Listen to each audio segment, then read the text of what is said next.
சிவகங்கை அரசு குடியிருப்பு மைதானத்தில் ஒரு சுவாரஸ்யமான கலை கற்றுக் கொடுக்கப்படுகிறது. குறிப்பாக உடலையும் மனதையும் ஒருநிலைப்படுத்தி அவர்களை ரிலாக்ஸாக பள்ளி மாணவர்களையும் குழந்தைகளையும் வைத்துள்ளது என்றால் அது மல்லர் கம்பம். மல்லர் கம்பத்தை பொறுத்தவரை மல்லர் நிலை கம்பம், கயிறு மல்லர் கம்பம், தொங்கு மல்லர் கம்பம் போன்றவைகள் நம்ம கேள்விப்பட்டிருப்போம்.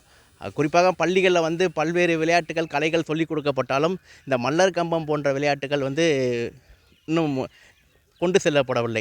குறிப்பாக பல்லவர் சோழர் காலத்தில் இந்த அதிகமாக விளையாடப்பட்ட இது மல்லர் கம்பம் என்றால் இந்த மல்லர் கம்பம் மட்டும்தான்.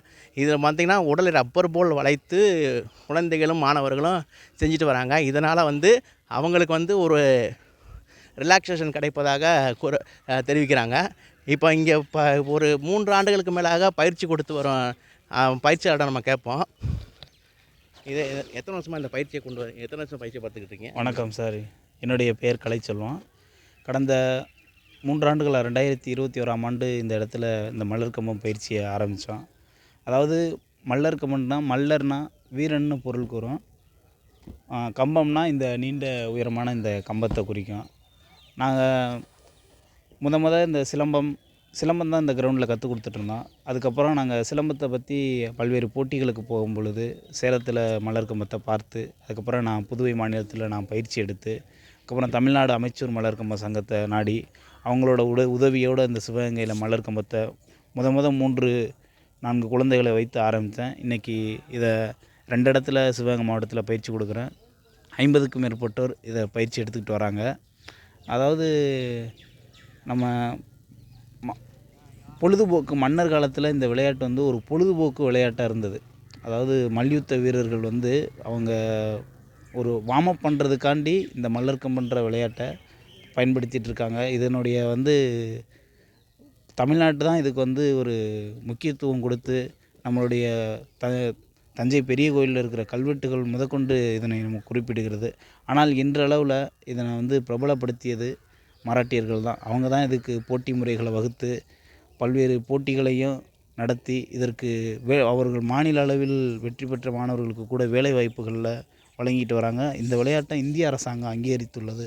தமிழ்நாடு அரசாங்கமும் இதனை அங்கீகரித்து தமிழ்நாட்டில் உள்ள அனைத்து விளையாட்டு மைதானங்கள்லையும் இதனுடைய பொருட்களை வழங்கி இதற்கு முக்கியத்துவம் கொடுத்தா இந்த விளையாட்டு மென்மேலும் வளரும். எங்களுக்கு கடந்த ஆண்டு தமிழ்நாடு அமைச்சர் மல்லர் கம்பம் சார்பாக விளையாண்டதில் மாநில அளவில் வெற்றி பெற்றிருக்கோம். இந்த ஆண்டு மாநில அளவில் முதலிடம் எடுத்து தேசிய அளவிலான போட்டிகளுக்கு செல்ல வேண்டும் என்பது எங்களுடைய குறிக்கோளாக இருக்குது சார். 2 ஆண்டுகளுக்கு மேலாக இந்த பயிற்சி பெற்றோர் இந்த மாணவன் கேட்போம். அந்த மாணவன் எவ்வாறு உள்ளது அப்படின்ட்டு. வணக்கம், என் பேர் விஸ்வா. நான் 3 வருஷமாக மல்லர் கம்பம் பண்ணிக்கிட்டு இருக்கோம். ஃபஸ்ட்டு மல்லர் கம்பம்னா என்னென்னு தெரியாது. மாஸ்டர் இந்த எங்கள் எக்யூப்மெண்ட்ஸ் எல்லாம் இறக்கிட்டு அப்புறம் தான் வீடியோ காமிச்சார். ஃபஸ்ட்டு பண்ணையில் பயமாகவும் பதட்டமாகவும் இருந்துச்சு. போக போக மேற்கொண்டு பயிற்சி எடுக்கிறனால எங்களுக்கு கரெக்டாக அது பண்ணுறதுக்கு வந்துருச்சு ஓரளவு. ஃபஸ்ட்டு தொடக்க கட்டத்தில் 3 பேர் தான் இருந்தோம் மொத்தமே. மலர் கம்பத்தில் உள்ள ஈர்ப்புனால் போக போக மாணவர்கள் நிறையா சேர ஆரம்பிச்சிட்டாங்க. சிவகங்கையில் 10 பேரும் கலர்கள் 20 பேர்கிட்டையும் சேர ஆரம்பிச்சிட்டாங்க. குறிப்பாக இது ஆண்கள் மட்டுமல்ல, பெண் குழந்தைகள் ஆர்வமுடன் இதில் கற்றுக்கிட்டு வராங்க. இந்த 2 ஆண்டுகளுக்கு மேலாக இந்த மாணவி கற்றுக்கிட்டு வராங்க. இவங்க எப்படி இருக்குன்னு கேட்போம். என் பேர் சுபரூபினி. நான் இங்கே 3 இயர்ஸாக மலர் கம்பம் பண்ணிகிட்ருக்கேன். மலர் கயிறும் பண்ணிகிட்ருக்கேன். நான் 8ஆம் வகுப்பு படிக்கிறேன். எனக்கு இது பண்ணுறனால ஃப்ளெக்சிபிலிட்டி, அப்புறம் நிறையா என் பாடியெல்லாம் நல்லா மெயின்டைன்டாக இருக்குது. இது பண்ணுறனால எனக்கு நல்லா ரிலாக்ஸாக இருக்குது. ஸ்கூலுக்கு போகவும் நல்லா ரிலாக்ஸாக ஃபீல் ஆகுது.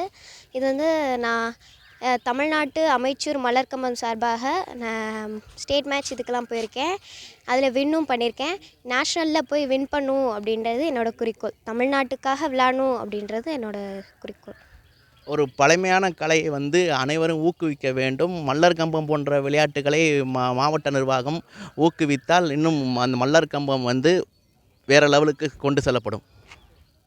நியூஸ் 18 செய்திகளுக்காக சிதம்பரம்.